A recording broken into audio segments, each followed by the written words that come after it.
এবার সিন্ধুর জল পেতে হাতে পায়ে ধরলো পাকিস্তান, কারণ জল সংকটে ভুগছে যে এবার পাকিস্তান। তাই এবার অবশেষে ভারতের কাছে কাকতি মিনতি, ভারতের পায়ে পড়তে এবার বাধ্য হলো এই পাকিস্তান। যে খবর পাওয়া গেছে, সিন্ধুর জল পেতে ভারতের কাছে সাহায্য প্রার্থনা। পাকিস্তানের জল সম্পদ মন্ত্রকের সচিবের এই কাতর আবেদন জানিয়ে একটি চিঠি লিখেছেন ভারত সরকারকে। সিন্ধু জল চুক্তি পূর্ণ বিবেচনার আবেদনও জানানো হয়েছে। বিস্তারিত সেই বিষয়ে জানবো। টেলিফোন লাইনে যুক্ত হয়ে গেছে প্রতিনিধি রাজীব দত্ত।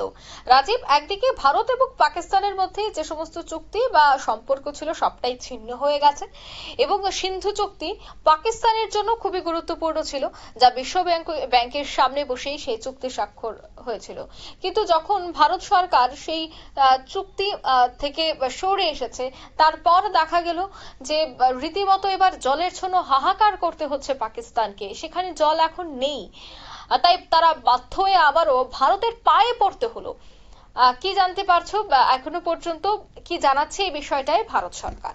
দেখো, প্রথমেই বলি যে পাকিস্তান সিন্ধু চুক্তিতে তারা যে কোনো শর্তে আলোচনায় বসতে রাজি, এমন চিঠি কিন্তু পাকিস্তানের জলসম্পদ মন্ত্রক থেকে এসছে, যেটা পাকিস্তানের জলসম্পদ মন্ত্রকের সচিব সৈয়দ আলী মুর্তাজা তিনি একটি চিঠি ভারত সরকারের জলসম্পদ উন্নয়ন মন্ত্রককে দিয়েছেন। সেখানে তিনি অনেকটা কাতর এবং ভাবে আর্জি জানিয়েছেন যে আর যে কোনো সমস্যা মেটাতে আগ্রহী পাকিস্তান, কিন্তু বিনিময়ে সিন্ধু জল চুক্তি, সিন্ধু জল নিয়ে নতুন করে তাদের আলোচনা করতে চায়। যদিও ভারত কিন্তু অলরেডি ইতিমধ্যে জানিয়ে দিয়েছেন, ভারতের বিদেশ মন্ত্রকের যিনি মুখপাত্র রণধীর জয়সওয়াল তিনি তার নাকচ করে দিয়েছেন যে কোনো রকম পুনর্বিবেচনা হবে না। কারণ এখন পাকিস্তান পায়ে পড়তে শুরু করেছে। জানো যে যখন ঘটনা ঘটে ২৬ জনকে নিরীহ পর্যটককে খুন করেছে পাকিস্তানের জঙ্গিরা পাকিস্তানি মদতে, এবং তার সেটা পাকিস্তানের প্রত্যক্ষ মদত ছিল, সেটা বোঝা গেল যে অপারেশন সিন্ধু মানে যখন চালাতে হয়েছে কারণ ভারতকে, কারণ যেভাবে পাকিস্তান সেনা আমাদের দিকে হামলা চালিয়েছে, তাদের পরিষ্কার যে পাকিস্তান সেনা তারা এই ঘটনার সঙ্গে যুক্ত।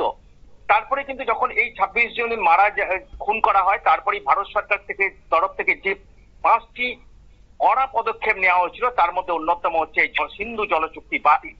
দেখো, এর আগেও কিন্তু আমাদের সঙ্গে পাকিস্তানের সম্পর্কের অবনতি হয়েছে, মুক্তিযুদ্ধ হয়েছে বাংলাদেশের সঙ্গে, সেই সময় ১৯৭১ সালে সেই সময় কিন্তু জল চুক্তি বাতিল করা হয়নি। এবং সেই সময় আমরা দেখেছি যে পাকিস্তানের ৯০,০০০ সৈন্য তারা প্রাণ ভিক্ষে করে যে ভারতীয় সেনা কর্তাদের পায়ে হাতে ধরেছে পাকিস্তান, সেটা দেখেছি।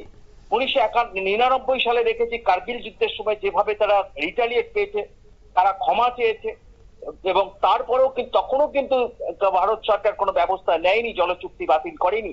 কিন্তু যেহেতু নিরীহ সাধারণ, যাদের ভারত সরকারের দায়িত্ব হচ্ছে সাধারণ মানুষকে তাদেরকে রক্ষা করা, এবং সেই খুন করেছে পাকিস্তান, তাই ভারত সরকার অত্যন্ত অ্যাডামেন্ট যে কোনোভাবে জল তাদের হাতেও মারা হবে, এবং এই হাতেও যেমন তাদের মারা হয়েছে, ভাতেও মারা হবে, অর্থাৎ তাদের জল দেওয়া হবে না।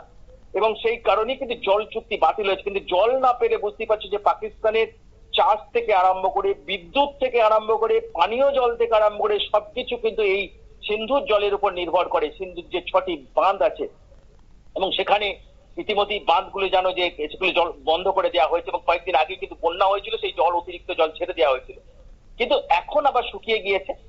কারণ পরিষ্কার ভারতের তরফ থেকে জানিয়ে দেওয়া হয়েছে কোন রকম চুক্তি পুনর্বিবেচনা হবে না।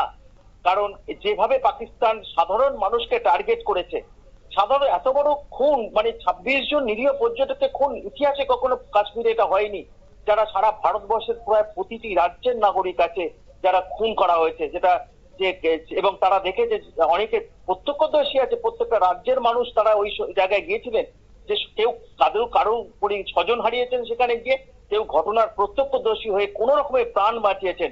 অর্থাৎ সেই নির্মম অমানবিক পাকিস্তানকে কোনোভাবে ছাড়া হবে না, তাদের পিপাসায় তাদের মারা হবে, এমন সিদ্ধান্ত ভারতের।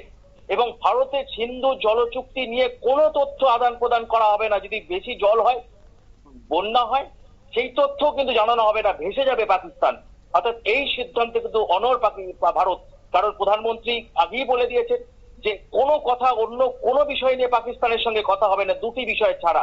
একটা হচ্ছে পাকিস্তান অকুপাইড কাশ্মীর, অর্থাৎ পাকিস্তান অধিকৃত কাশ্মীর এবং সন্ত্রাসবাদ নিয়ে বাকি কোনো বিষয় নিয়ে পাকিস্তানের সঙ্গে কথা হবে না। কারণ যদিও এখন জল চুক্তি জলছে, ভারতের হাতে পায়ে ধরছে তারা।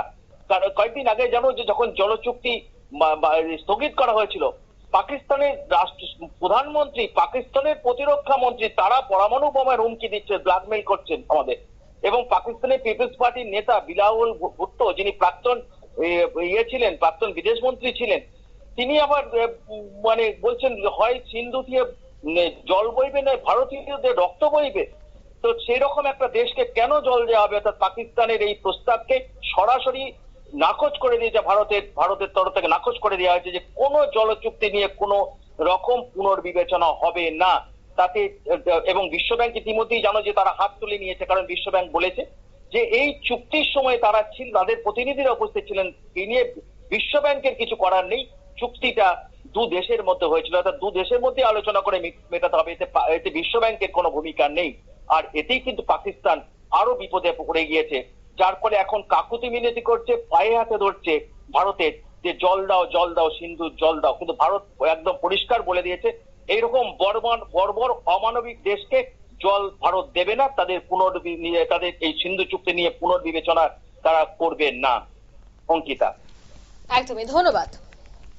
অর্থাৎ ভারত কিন্তু আগেই সাফ জানিয়ে দিয়েছে যে এই সিন্ধু চুক্তি নিয়ে তারা পুনর্বিবেচনা করবে না। কিন্তু পাকিস্তানের যেহেতু এই মুহূর্তে বড় বিপদ রয়েছে, কারণ পাকিস্তান জানে যে এই সিন্ধু থেকে যদি জল না আসে তবে জল না খেয়ে তাদের মরতে হবে, জল না খেয়ে তাদের বাঁচতে হবে এবং বিকল্প পথ খুঁজতে হবে।